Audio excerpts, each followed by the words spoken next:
Alam ko, Napanood niyo na ba yung galit ninyo sa statement akin ni ngayon. Saldico? Naunawaan Viral na ko rin viral. kung bakit. Anong Lalo palagay na niyo sa kanyang mga malaki ang sinabi? halagang nakataya. Scripted ba?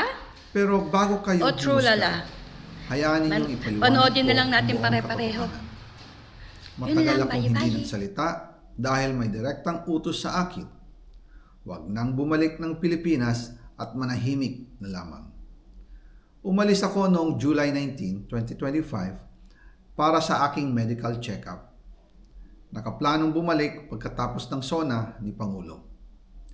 Pero habang papauwi na ako, tinawagan ako ni dating Speaker Martin Romualdez at sinabihan, "Stay out of the country. You will be well taken care of as instructed by the President."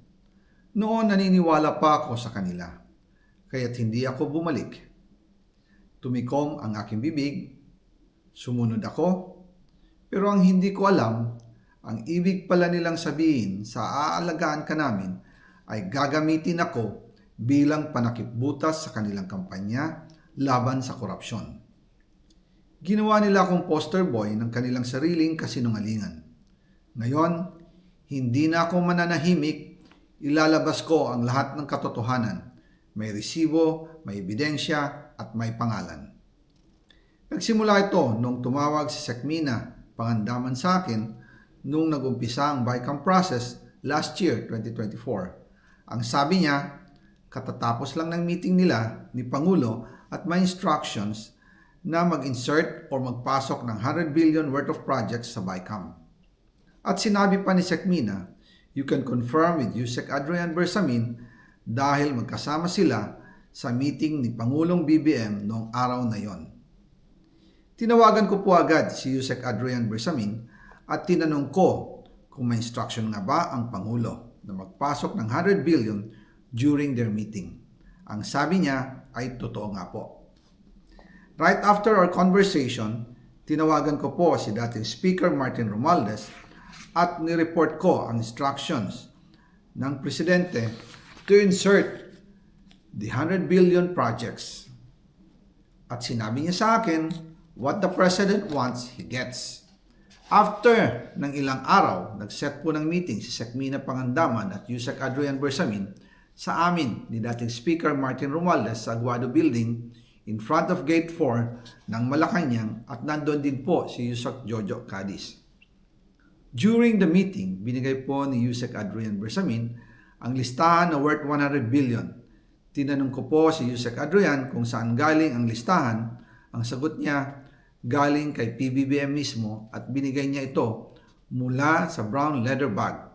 Nung sinabi po ni Yusek Adrian Bersamin yung brown leather bag, naalala ko noong nasa Singapore kami right after the elections of May 2022 sa Hilton Hotel, kami ni dating Speaker Martin and PBBM habang pauwi at pabalik ng Pilipinas, hinabol ng PSG ang brown leather bag at ang sabi ni PBBM, maiwan na lahat, wag lang ang brown leather bag.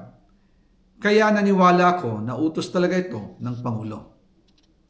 Pagkatapos ng ilang araw, I informed sina dating Speaker Martin Romualdez, Sekmina Pangandaman, Yusek Adrian Bersamin, and Yusek Jojo Cadiz na kung pwede 50 billion lang ang ipasok sa program funds dahil so sobra ang DPWH funds versus sa DepEd. In practice, hindi pwede na mas malaki ang budget ng DPWH kaysa edukasyon.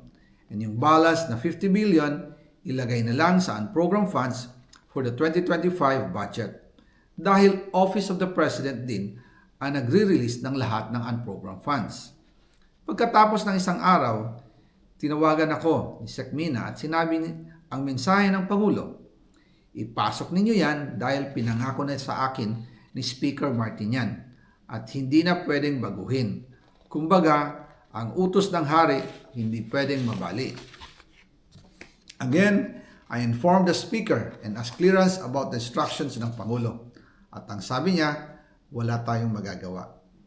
Kaya po nagtataka ako kung bakit sinasabi ni Pangulo na hindi niya makilala ang budget, samantalang lahat na binawas at dinagdag sa mga ahensya ng gobyerno ay humihingi ng approval sa kanya si Sekmina Pangandaman.